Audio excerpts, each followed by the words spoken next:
So hello future doctors, welcome back to my channel. बिल्कुल pinpoint बात करेंगे। अगर आपने इस वीडियो को अच्छे से देखा तो आप 4 मार्क्स लेके आओगे नीट 2024 के अंदर, ये मेरी गारंटी है, बिकॉज इस टॉपिक से क्वेश्चन आएगा ही आएगा। तो अपना पेन और पेपर लेके बैठ जाओ, बहुत अच्छे से समझाने वाला हूँ। 4 मिनट के अंदर आपको ये चीज़ समझ में आ जाएगी और आप मुझे थैंक यू बोल के जाओगे कमेंट सेक्शन में। तो चलो अपन सिंपल सी बात करते हैं सबसे पहले कि ये इतना इंपॉर्टेंट है कि हर साल इससे क्वेश्चन आता है। आपको पता है सेल बायोलॉजी कितना इंपॉर्टेंट चैप्टर है, ठीक है। सेल बायोलॉजी में prophase one of the most longest longest phase होती है पूरी सेल साइकिल के अंदर, आपको पता होगा। और इसके अंदर क्या क्या फेजेस होती हैं सब बात करेंगे और अच्छे से समझाऊंगा मैं आपको। और आप डेफिनेटली यूँ चुटकियों में आंसर टिक करके आओगे विद इन माइक्रो सेकेंड्स और आपके 4 नंबर आप अपनी मुट्ठी में लेके आओगे। तो ये मेरा गारंटी अगर आप इसको अच्छे से समझ लेते हो। तो चलो बात करते हैं प्रोफेज वन। प्रोफेज वन के अंदर क्या होता है, सबसे पहली जो स्टेज होती है वो होती है लेप्टोटीन। क्या होती है? लेप्टोटीन। लेप्टोटीन में क्या होता है, कॉम्पैक्शन ऑफ क्रोमोसोम होता है। लाइक जो क्रोमोसोम होते हैं जब न्यूक्लियस नॉर्मल सेल होता है तो नॉर्मल सेल के अंदर जो क्रोमोसोम्स होते हैं वो सारे शैटर्ड होते हैं, बिखरे हुए होते हैं। लेकिन जब इसको सेल डिवाइड होना होता है तो ये सारे क्रोमोसोम कम्युलेट हो जाते हैं एक जगह, तो उसे कहते हैं कॉम्पैक्शन ऑफ क्रोमोसोम। और ये क्या एक बुके स्टेज बना लेते हैं, ऐसे बुके, ये ऐसे सारे क्रोमोसोम सेल के अंदर, ये सेल है तो सेल के अंदर ऐसे बुके का स्टेज बना लेते हैं। अब मेरी स्ट्रक्चर याद रखो, मैं जो ट्रिक्स बता रहा हूँ उसको समझो ताकि आपको नीट के अंदर फायदा होगा याद रखने में। तो ये बुके स्टेज बनाते हैं, तो बस इससे इतना ऐसा आता है और ये कभी इंपॉर्टेंट नहीं है। क्वेश्चन आएगा तो क्या आएगा, बुके स्टेज कहाँ होता है, बुके स्टेज होता है लेप्टोटीन में, बात खत्म। इसके बाद अपन दूसरे टॉपिक पर, दूसरा जो उसका जो फेज होती है वो होती है जाइगोटीन। क्या होती है? जाइगोटीन। मोस्ट इंपॉर्टेंट फेज होती है प्रोफेज वन की। जाइगोटीन के अंदर बहुत सारे ऐसे इंपॉर्टेंट प्रोग्राम्स होते हैं जो बहुत ज़्यादा इंपॉर्टेंट होता है सेल स्ट्रक्चर और साइकिल के लिए। सबसे पहला होता है पेयरिंग। पेयरिंग किसकी होती है? होमोलोगस क्रोमोसोम की होती है। जब ये बुके स्टेज बनता है तो उसके अंदर जो क्रोमोसोम्स होते हैं सिस्टर क्रोमेटिड्स, ठीक है, उनके अंदर पेयरिंग होती है। पेयरिंग होने से क्या होता है, होमोलोगस स्ट्रक्चर के अंदर जब पेयरिंग होती है तो उसे कहते हैं सिनेप्सिस। क्या कहते हैं? सिनेप्सिस। सिनेप्सिस यानी जुड़ना। तो ये चीज़ें जुड़ जाती हैं और ये जुड़ती कहाँ पर है, जिस स्ट्रक्चर में जुड़ती है तो उसे कहते हैं सिनेप्टोमिनल कॉम्प्लेक्स।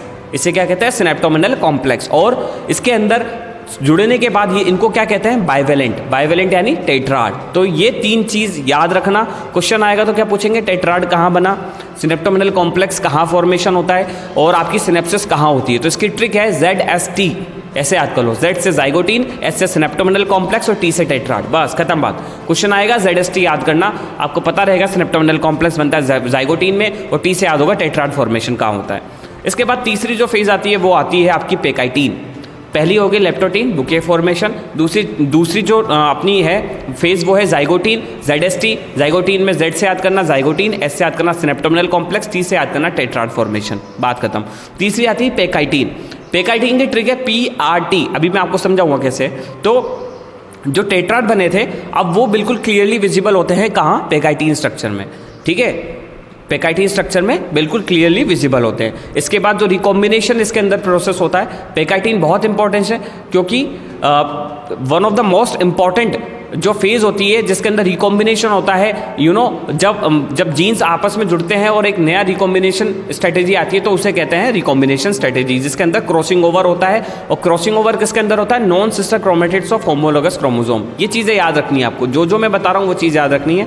और रिकॉम्बिनेशन नोड्यूल का फॉर्मेशन होता है, तो इसको कैसे याद करना है आपको? PRT, GST, PRT। GST तो हो गया ऊपर, PRT, P से हो गया पेकाइटीन, R से हो गया रिकॉम्बिनेशन नोड्यूल या रिकॉम्बिनेशन और T से हो गया टेट्राड क्लियरली विजिबल। क्वेश्चन एक बार नीट 2018 में क्वेश्चन क्या था, क्लियरली विजिबल कब होते हैं टेट्राड, तो कब होते हैं? आपके पेकाइटीन के अंदर होते हैं। इसके बाद आपको डिप्लोटीन याद करना है। तो डिप्लोटीन में क्या होता है, DI। डिप्लोटीन में DI लिखा मतलब डिसोल्यूशन हो जाता है सिनेप्टोमिनल कॉम्प्लेक्स का।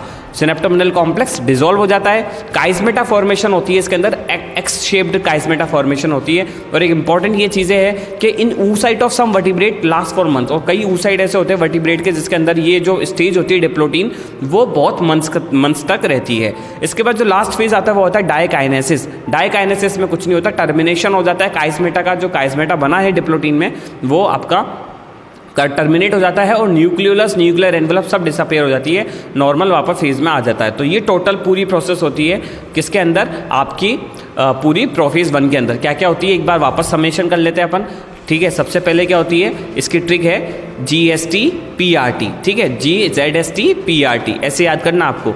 और पहली फेज़ होती है लेप्टोटीन बुके फॉर्मेशन, दूसरी स्टेप होती है जाइगोटीन। जाइगोटीन में क्या बनता है, जी से ZST, Z से S से होता है सिनेप्टोमिनल कॉम्प्लेक्स और T से होता है टेट्राड फॉर्मेशन। P से होता है पेकाइटिन, तीसरी स्टेज पेकाइटिन में PRT, R से होता है रिकॉम्बिनेशन नोड्यूल और टेट्राड क्लियरली विजिबल। इसके बाद क्या आता है आपका डिप्लोटीन। डिप्लोटीन में DI से याद करना, डिसोल्यूशन ऑफ सिनेप्टोमिनल कॉम्प्लेक्स और काइस्मेटा फॉर्मेशन, ये एक इंपॉर्टेंट चीज़ है, काइस्मेटा फॉर्मेशन होता है। और काइस्मेटा फॉर्मेशन के बाद लास्ट स्टेज होती है डाइकाइनेसिस। डाइकाइनेसिस में टर्मिनेशन हो जाता है काइस्मेटा और न्यूक्लियर मेम्ब्रेन सारी आपकी डिसअपेयर हो जाती है। तो this is all about total prophase 1 और ये बहुत बहुत बहुत बहुत इंपॉर्टेंट है, आप इसको प्लीज़ अच्छे से करके जाना।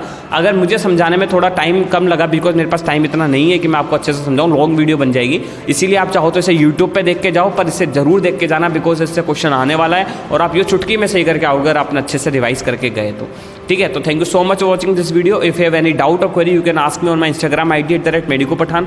I will try my best to give you all the answers of your questions and link is in the description. Go and please follow me. Thank you so much for watching this video. All